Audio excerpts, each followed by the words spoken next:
Hey there, rulers, DMO73 here, and as we get closer to the release of Evil Cluster, Paul and I are showing off our favorites. He is once again back with Lucie, and I am showing you the new tools in Solaria's Wind and Vergil that bring Fox to the table. Let's go ahead and jump right in. Ruler School is brought to you by Odyssey Games, where you can go to pre-order upcoming Force of Will sets, ccgprime.com for singles and supplies, cardodoko.com for those rulers in the international market looking for product, as well as our guest lecturer members Vite Ramen and Full Grammar Alchemist. Class is in session. So as we get into it here, just a reminder that you can get your pre-orders for Descent into the Raven's Catacombs through Odyssey Games. The link is in the description. And you're not going to want to miss this set. Start of a new cluster. It's a great time to get into it with the starter decks or the main set. So we have Paul running back that Lucie list from a few weeks ago versus myself playing Fox. Particularly, we got some really cool new tools in the form of making use of Solaria's Wind, but also making use of Vergil. So one thing to note about Solaria's Wind is because of the way that the chase works is you actually can get the Fate trigger and Solaria's Wind at the same time and still get it because Solaria's Wind triggers from hand, which triggers after the Fate trigger and therefore resolves first. In this match, obviously we didn't get it. Solaria's Wind will come up later. We just get that Golden Kitsune's Pearl into a first turn judgment because we saw the Killing Stone, which is nice, and we're not particularly worried about it with Lucie here. We're going to try to, at the end, draw for turn, and then go into our turn. We're going to call Stone. We're trying to be a little bit cautious here, recognizing that we don't want to get overextended, and we don't really need to necessarily go into a Chimera right away here. So we're going to start with a Look of Corruption to see if maybe there's a mirror in that hand. So we're going to see Paul in response to that. We're going to do Test Tubes, which is going to bring out Synthetic Spirit 5. We're fine. No worries there. He's going to get a search. This is still going to give us a chance to peek and sculpt the hand a little bit, which is what we want. Because if he doesn't have mirror and we have like the Yigdor Long Tony line, we could potentially get ahead way ahead in value here. Paul's going to go ahead, and after that resolves, going to go for a Girl Staring At, it looks like. Girl Staring At's going to come in here. It's going to turn off Fox for the turn. Primarily, it's also going to get to make Fox not have Eternal. So he'll be able to actually pitch to Test Tubes and then use Synthetic Spirit to pop Fox. Now, normally this would be a pretty big problem, but actually this list is fully prepared to flip Fox multiple times. We're trying to heal with things like Emerald Grove, Council Grove, which is also really good in this matchup because he's got a lot of water stuff that we can board wipe here. Now that Fox is gone, we don't really need to worry too much about the mirrors. We're like, okay, well, we can take some time here. We want to mess with Paul's hand, knowing that he's got 3 mirrors. It's more of we're going to have to force those to get cast rather than discarding them. So taking out Paul's kind of engine to be able to hit stuff like Ultra Magic Stone Golem makes more sense there, which is why we see the Spirit of Knowledge get hit there off of it. So pitches to Test Tubes and unfortunately whiffs there. And we're not getting aggressed by Paul, so we have a lot of time to be able to set up. So we know, a good chunk of his hand at this point in time, which is okay for us to draw for turn. Before recovery, we're going to throw out a Mikage Rhea. This is totally, absolutely just designed to eat the Cursed Snake. We don't really care too much about that Rhea resolving. It would send the Doubt to the graveyard, but ultimately, because we can't flip Fox yet, it's not a big deal. It did its job in the form of getting a mirror out the hand. Now there's only 2 more left to deal with. Dark Alice is coming in here, going to cycle here just to sculpt some hands after we hit our 3rd Killing Stone. Discarding the Little Maria and the Synthetic Spirit, or Synthetic Homunculus. Drew into another Girl Staring At here. Pitches the Synthetic Spirit and unfortunately whiffs there. So also him discarding the Muse Spirit is great for us because that's one more thing that we don't have to worry about. That being said, the Fox deck does still have ways to be able to mess with it.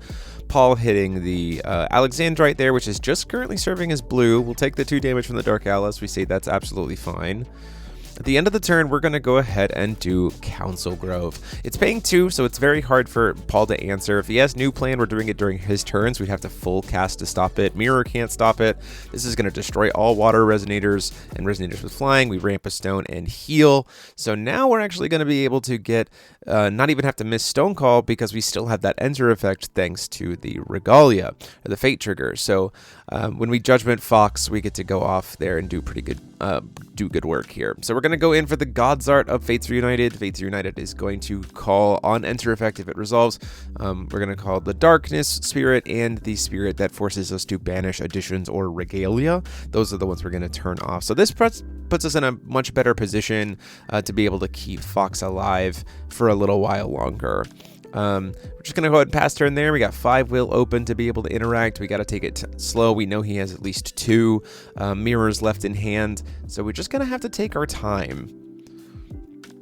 That being said, Paul's not really aggressing me very much, so we have a lot of time to play around with. We're going to full cast the 5-tailed fox.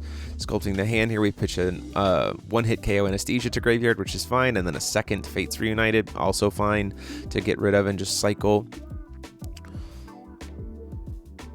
Going to go ahead and peek what that top stone is. We'll keep it on top. Move to recover. Call another stone. We see our emerald resin drop, so now we can start gaining some life back. Chubby and Dark Alice are going to just bounce off of each other there, and ultimately we'll just pass. I have no resonators in the graveyard at this point, so I won't gain any life. We see test tubes come down for Light Spirit. We're going to respond to the search. The whole idea is that we want to mess with Paul's ability to sculpt his hand as much as possible. So if we can kind of starve him a little bit, then we're in a better spot. So Kilo of Fossil Girl in the City paying the full 2 here, so Mirror doesn't work. To try to stop the enter effect, he's going to respond with Fiola. Now we're going to respond a little bit more there. We have a lot of resources to be able to try to deal with this in a situation that puts us in a better spot. So we're going to go ahead and go for a Council Grove here with the mode to destroy all water resonator, or put +1/+1 counters on things, and then cancel target resonator spell unless its opponent pays 2. We can't do the ramp and heal mode when we do this, but that's fine. Ultimately, this is designed to try to get him to spend those last 2 mana. So now, still before this Fiola resolves, we can the Light Spirit is now gone. Still before the Fiola resolves, we can go ahead and get into trying to go for a Fox effect. We have 6 stones, so we're actually going to use the God's Art of Golden Kitsune's Pearl here. He can't possibly mirror it. This is going to get us Griffin, which gets us 2 stones, and draws us a card because of it entering. Now, we also could, if we really wanted to, use Tony to copy Chimera's enter effect here and just ramp 2 more stones and just like get every single stone out of the deck. Ultimately, we're choosing to leave as much will open as possible, so we are going to respond. We're going to sack Griffin and Tony to Fox effect to do Valraven, and this is going to get us essentially +1 stone back, and it removes our own graveyard from the game. We start to remove Paul's here from the graveyard, but ultimately Dark Alice is on board, so we can't actually do that. We will go back and catch that in the mid here. So those cards will go back in the graveyard, and then still we can pitch some cards to another Tony to set ourselves up for being able to Fox again on Paul's turn, which is really nice. So playing through that double mirror, finding that opportunity, Council Grove really opening up the way by forcing Paul to be tapped out to make mirror not an option here, which is fine for us. Choosing what we want to sacrifice, we really need to make sure that we don't have to lose it, so we're going to just lose some killing stones here and keep some value. So Fiola's going to enter, put this on bottom, then he will get to finish resolving the search. And then in just a moment, we'll remember that he can't remove his graveyard, and his graveyard will go back into the RFG, or his RFG will go back into graveyard. So Valraven wouldn't, see, as you can see, Valraven wouldn't have been able to RFG the graveyard because the Dark Alice is there. It hits my own graveyard, but there's kind of an advantage for us hitting our own graveyard, because now we can use Council Grove in this matchup is just really, really strong of a card. It's hard for Paul to be able to interact with, and because it's quick cast, we can do it during his turn when new plan can't be free, and so much of his stuff is water. So we can actually use Solaria's Wind to tuck those back into the deck with Solarization just to reload them. So we go to his turn, we call Stone, he's going to put in a Darkness guy, Darkness Spirit, we say that's fine, no response to the enter effects. He's going to go ahead and do Girl Staring At here, and this is where we mess up a little bit. Currently the ruling is that with Girl Staring At, even if you blank Fates Reunited, the things still can't activate their activate abilities. We messed that up a little bit here. And still let him actually do the pop. So slight error in our play. Is probably why he's going for this Girl Staring At right now, to be able to have it active for the turn. But that's kind of a weird ruling with Fates Reunited and Girl Staring At. So we're going to respond to the Girl Staring At by trying to do one-hit KO Anesthesia. This is, again, primarily to try to bait out the mirrors. He only has 2 cards left in his hand, and it's exclusively double mirror. So we want to try to make him use all those resources, because right now the Girl Staring At's not active, so he doesn't have the ability to be able to pop Fox or anything. So if he can get the Darkest Spirit off the field before then he can't. And so now what we can do is we can try and sculpt the hand a little bit. We can try to dig a little bit deeper to maybe see if we can get another, get the other mirror out of the hand. We're fully accepting that we're probably going to eat the other mirror here by using the Fox effect to do the activate. Probably going to burn the last mirror, but now Paul has 0 cards in hand, right? Which is fine. And we're going to lose Fox, and we can respond to try to do a chubby 5-tailed Fox here now that he's already burned every single card in his hand. We can at least get that out for 1 and keep the value engine up to set up for like a future turn, or if we can Judgment again, kind of seeing if we can draw into another Solaria's Wind. And ultimately choosing to sacrifice pitching another one-hit KO, draw, so we have 3 one-hit KOs in graveyard to work with later, and then sacrificing Chubby to keep our hand advantage here. One-hit KO will get expelled. The other activate will get stopped. Girl Staring At will resolve. He can finish resolving the search. But now we've eaten through 3 of Paul's mirrors. Like, that's a great spot for us to be in here in this match. Every mirror eaten is just like his way to stop Fox from being able to make stuff. And so if we can keep the value engine back up, if we can kind of reestablish with those mirrors being gone, then we're in good shape. So you see here, he does the same thing he did before. He pops Fox. But technically he couldn't have done that because of the ruling. We were just incorrect there. Finishes pitching to test tubes, gets Synthetic Homunculus. This is during his main phase. And so we're just going to go into our turn. We did draw a card there because of the Chimera leaving the field. We kind of missed that earlier, so we kind of, oh yeah, I was supposed to draw an extra card. Just something to note. Call Stone with Fox. Thinking about maybe calling Stone with Fox. Do I have a way to play Emerald Grove? Yeah, just going ahead and calling Stone. Perseus Stone, we're going to pay the 300 to go down to keep that active. Start to full cast a Long Tony. And then recognizing that, I was actually a little bit incorrect about when he did the Girl Staring At. It was on my turn before draw. So I'm actually blanked for the full turn. So that was just me being, okay, I was misunderstood about when exactly cards were resolving. So Long Tony's not going to get cast here. But what we are going to do, because it doesn't matter, is we are going to use that green to solarize Solaria's Wind. It served the purpose of essentially pay 1 green, tuck the 2 Emerald Groves back into the deck, and we'll have the additional value of being able to hit stuff later if we get into kind of a fight, because Fox is a primarily activate ability heavy deck, so it's very easy to kind of play under Solaria's Wind and get some good value. Pitches to test tubes after drawing for turn. So that's fine. Does see a Fiola. It's going to get to come back to hand. That is a good way for him to be able to interact.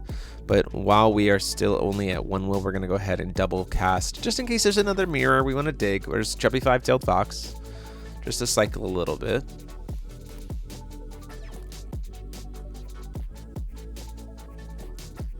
Back to him not being able to destroy anything. Really trying to shape what I'm going to try to draw or discard here. We're probably going to actually sacrifice another stone. Sacrifice Perseus Memoria, Memoria of Reincarnation, because that'll be another draw. Sacrificing 2 stones here. We'll get a lot of them back, being that we can get Killing Stones back. And we're still at a really good will total. We've got 4 will to play around with, so we're not really too concerned.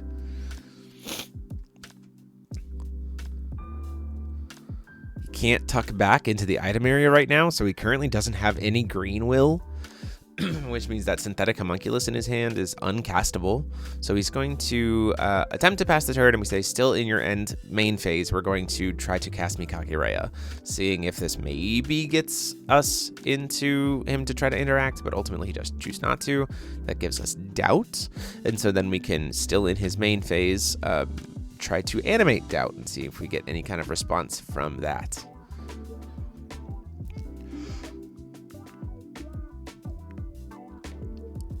Test tube comes down. We see Synthetic Spirit white. It's going to search him a little bit. Gets him the blue one, which will help him be able to bounce the Solaria's Wind back to my hand, which ultimately might actually be a problem for him because it lets me then, if I get another Valraven out, like starts to tuck stuff back into my deck again. But that might be something he's willing to deal with later. So he's going to tuck back to gain 6. And then Doubt is going to animate. We're still in his main phase. He could have tucked back the green one here. Though that being said, he still would have access to red. So he needs the ability to do all 5 colors to play Synthetic Homunculus just for 5. Calling another stone. Doubt is going to use its precision to go after Fiola because it's granted precision by Lucie, which is nice, and then he'll even take the life loss here. We can use Rhea to go after the Light Spirit because it can still activate, and then we'll go for 2, and we play Persephone, just hard cast it to shoot the Dark Spirit. We probably should have shot the Dark Alice, but ultimately doing something a little bit different. It's just a matter of, at this point in time, continuing to keep the board a little bit more clear. Pitches Synthetic Homunculus. He's going to possibly be able to Judgment Lucie next turn. He has to get another Synthetic Spirit into the item area. At this point in time, he has 4 different names. So Synthetic Spirit number 3, he's going to get to let him then get to Judgment, which is why we haven't seen him call Stone. Bounces Solaria's Wind back to our hand. We're going to respond and say, yeah, that's fine. It can resolve.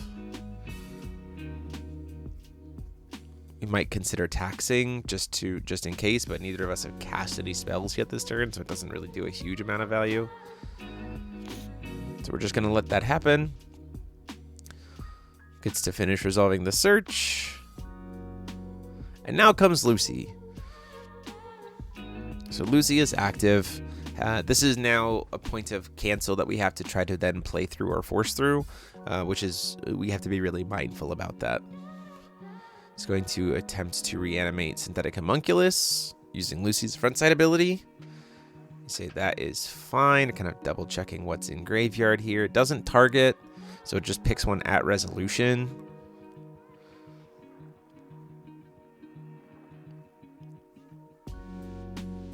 Say that's fine, no worries.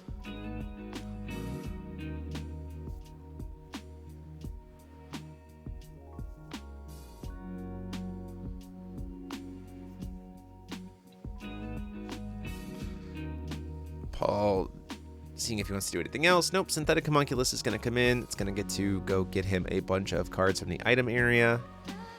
Now, one thing to note about Lucie is she can only expel a spell once per turn, so we can kind of manipulate a little bit there.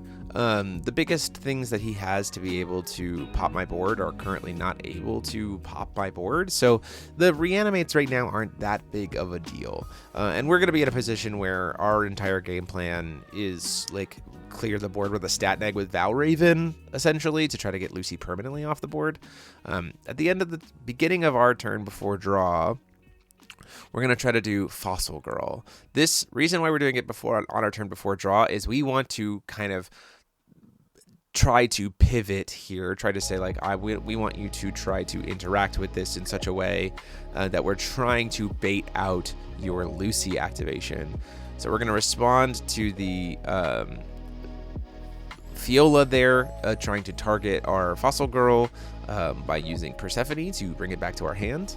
This is going to use a new plan for 3 will to expel the new plan. So this is great for us. This is a really good spot. Paul probably feels like he is trying to take away our ability to shape.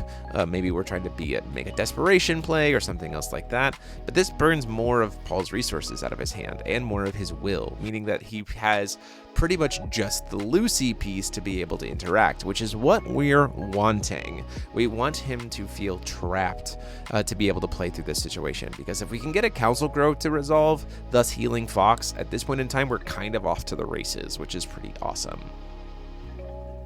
Especially if we can get that graveyard removed too. If there's any way possible for us to hit his grave after clearing a bunch of guys off the field, then we're in a really good spot. So it's just a matter of what we're trying to use to bait him out here. You see, I try to look at maybe getting Solaria's Wind, but unfortunately only have one green card, so I can't solarize it.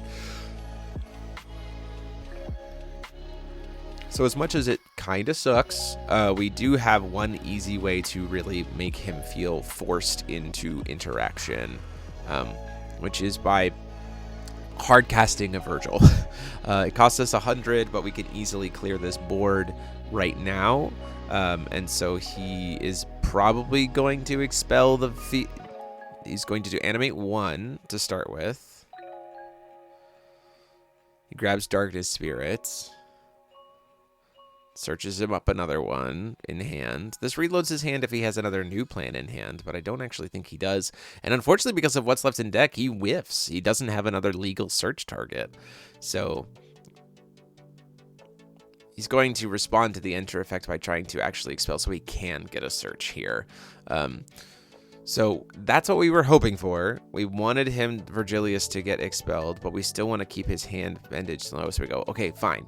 That's going to resolve, but before it resolves, we're going to do Council Grove. So now that you've burned your Lucie point of interaction, unless you have exactly new plan in a water card, we are going to get to clear this whole board and heal Fox while we still have a Darkness Resonator and a Wind Resonator on field to be able to interact, which is awesome. He's going to search for a Great Works here.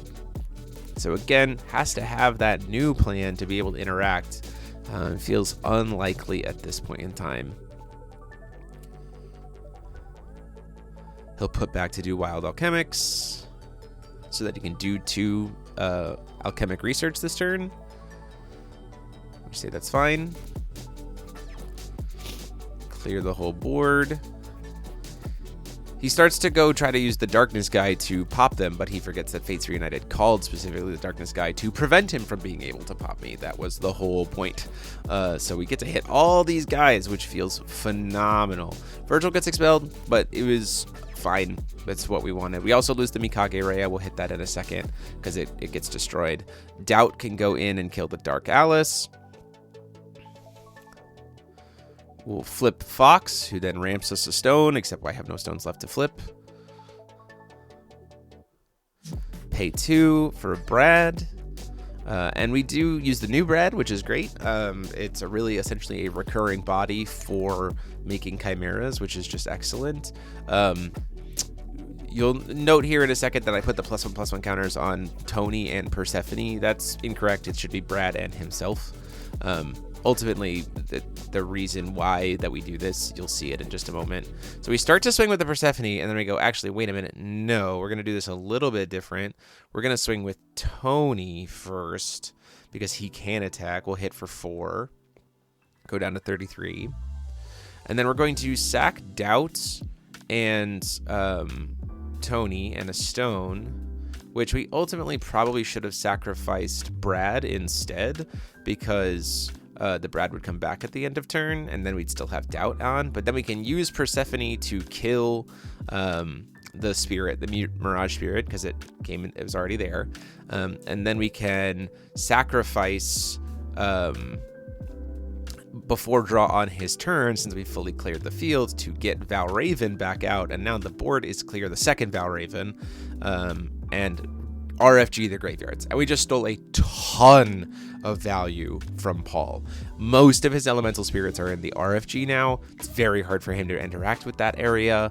I mean, he can reanimate from there, I think, but I also think it's just hand and graveyard. Alchemix 103 lets him tuck back from that area, but this is not a good spot for him to be in. Like, Valraven is now putting pressure on, Fox is now live again, Dark Alice he can draw and cycle, but like, he lost a lot of things here. You see this hand is not a lot of gas. He can read Judgment Lucie, but again, she's not going to be able to do as much because he doesn't have anything in the graveyard to reanimate. So there's not a lot of things that can be done there. He did find another one.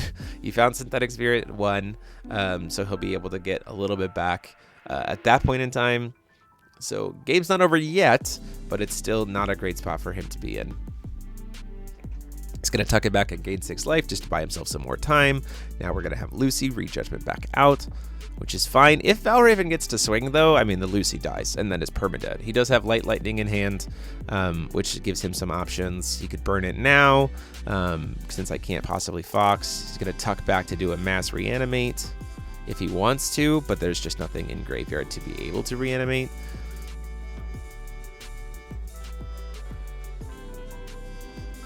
He can reanimate the ones from the graveyard or from the item area, but he doesn't want to do that really either, because then he doesn't have the way to interact with my any kind of spells I have. And I've started to regain my hand at this point in time, thanks to everything else. So attempting to move into combat, we see a Light Lightning come down. We're going to fight over that for sure.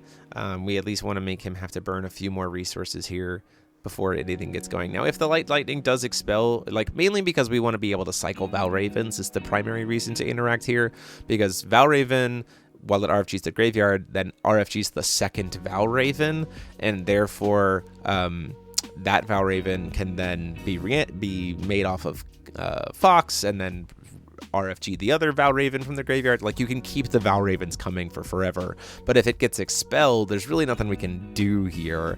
Only card in Paul's hand is right now is Fiola, which is not great for him here because a lot of my stuff is going to be like Resonators, which Fiola can't stop, which is a big problem. Now, he does have the ability to interact thanks to Lucie. It's just a question of, like, what is he going to burn that one piece of interaction on?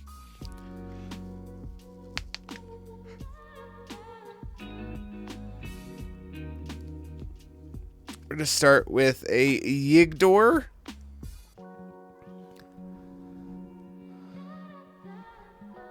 The idea being here that we are going to accept that it's probably going to get expelled, but if it doesn't, then we're pretty good.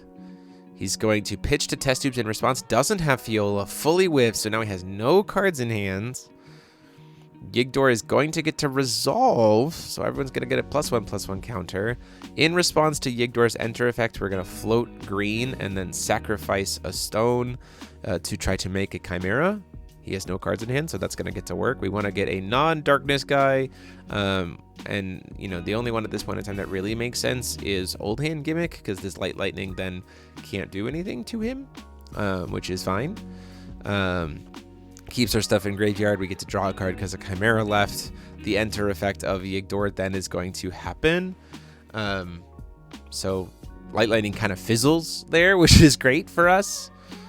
And we are playing red. Now, you'll see the cycle here of Yigdor's enter effect is kind of abused here a little bit. We catch it kind of at the end of the turn with Yigdor's enter effect, then resolving, gets a stone, and at the end of the turn we realize, oh, that's a windstone entering, so that would actually trigger Nitrogenic Bloom, and we'd be able to cycle it again. We'll catch that here in a sec. So essentially the way it works is Yigdor puts the stone into the field, Nitrogenic Bloom would then trigger because it's a windstone, so I could sack the same Killing Stone to reanimate Yigdor, and then bring the Killing Stone right back again, because if its enter effect's triggering again. We also forgot to give everyone the overgrowth counter, the +1/+1, so that's kind of a little relevant. He is going to do animating off of the mass animate with Lucie. Oh yeah, here's where we actually caught it.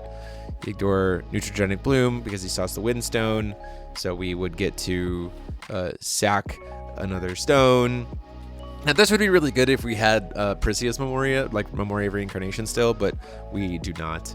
That has been RFG'd by the Valraven. But this is still a great spot for us to be in. We've got a couple of blockers where our life total's pretty high. We still have the ability to potentially, you know, he has to, if he doesn't answer this old hand gimmick, it's going to be able to do a lot next turn. Going to be able to destroy a lot of stuff. He still has to be dealing with this Fates Reunited, has not been able to get that off the board. And at this point in time, because of the ones that I called, I don't think he has a way to do it outside of casting Girl Staring At and then bouncing it. But I'm not sure if he actually plays any more than 2 copies of Girl Staring At in this list.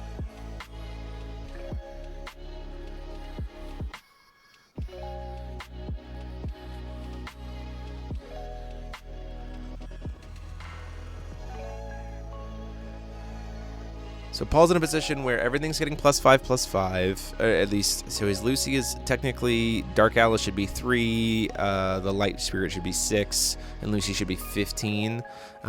It's still not enough to kill me though, so he has to be kind of mindful. So swinging in with the 3 spirits, we say that's fine, we're going to take these points of damage. All in all, go down to 32. He's going to probably use the Lucie to knock out the Yigdor. Uses Fire Spirit. Oh, he doesn't. He doesn't even swing. Lets the Fire Spirit pop the old hand gimmick, but that means that Chimera left the field, so we can draw.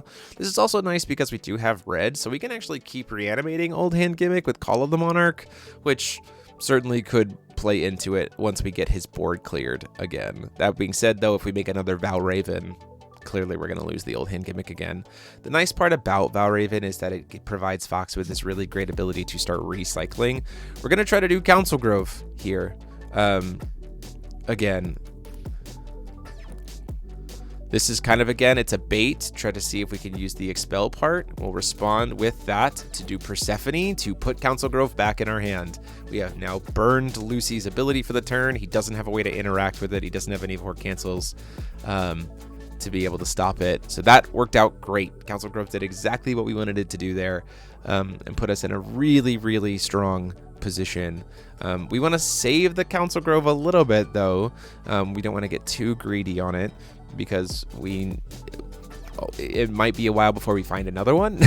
That being said, though, we are in a position to try to push through and get this stuff off the board, and we're gonna do that in a really cool way, because we also don't think that there is, if he does happen to have a Spirit of the Mirage Ruins in hand, then we can use the Council Grove at that point in time, because we are going to make Fox Astral to play Vergilius. So this is what I'm talking about. The other tool about it, Fox doesn't really mind flipping multiple times. It's pretty cool. We're gonna move into combat. He's going to do test tubes here in response to going to combat. We're going to see Light Spirit come in. Do not mind that at all. But we're still, once again, going to try to stop him from getting any value while maximizing our value. Fossil Girl paid for 2 so that it can't be mirrored to cancel the search and draw, which puts us in a good spot. He's going to try to go to block. We go, okay, we'll burn the entire board and you for 4, thanks to Vergilius's effects. And then we'll do it again. Then we'll do it again. Clearing everybody off the board, so he'll take 1,200. He's going to take another 1,000 from the Vergilius. If we do it another time, we can also then kill the Lucie again. And at this point in time, it's very hard for him to be able to re-judgment Lucie because he's really low on spirits to be able to help tuck back into the item area. It would kind of revolve around just casting Synthetic Homunculus at this point in time, but he needs green and red in the item area to be able to cast that. And I think we've gotten rid of both of his green synthetic spirits, so he's kind of just trapped out of Lucie at this point. So takes him down to 16, gets a huge board, has 2 points of 2 will left open to be able to heal Fox if we want to at this point, which is great. Paul is going to say no more to this Vergil, and we're going to see Ultra Magic Stone Golem finally hit the board. That is going to kill Vergil, and we say that is fine. He has done his job. Okay, that is going to resolve. And then chooses to pass. In end step, we're going to go ahead and cast a Mikage Rhea.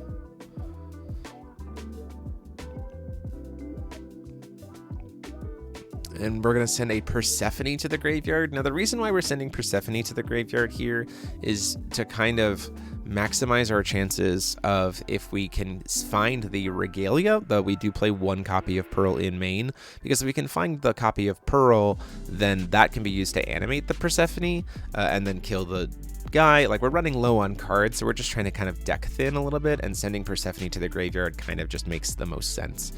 You could say that it makes less sense because we could just bin something other than that and draw into either, but binning the Persephone makes it so that, like, we just have more cards that we can kind of play into, is the thought process of why we did it at that point in time.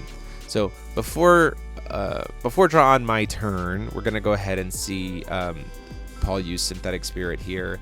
Fully whiff, unfortunately, which is not great for number 7. So at this point in time, the only card in his hand is known, and it's Synthetic Homunculus. This does let him be able to start tucking stuff back, so fire stuff forces me to attack, which is fine. Ray is going to try to kill it. That is okay with me.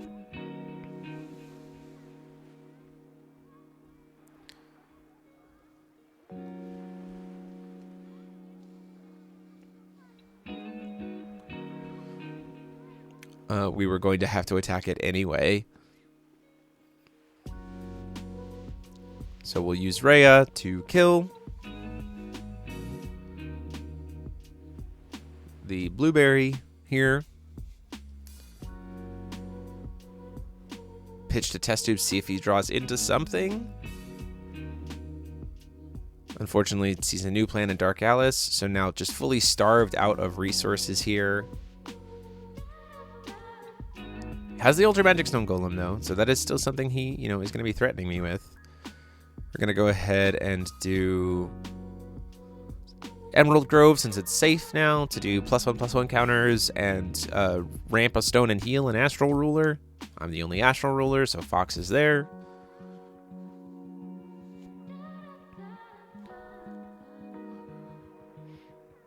Fox is out. We could respond to his Enter effect by trying to, like, the Enter effect grants it to ramp a Stone, but ultimately it doesn't super matter.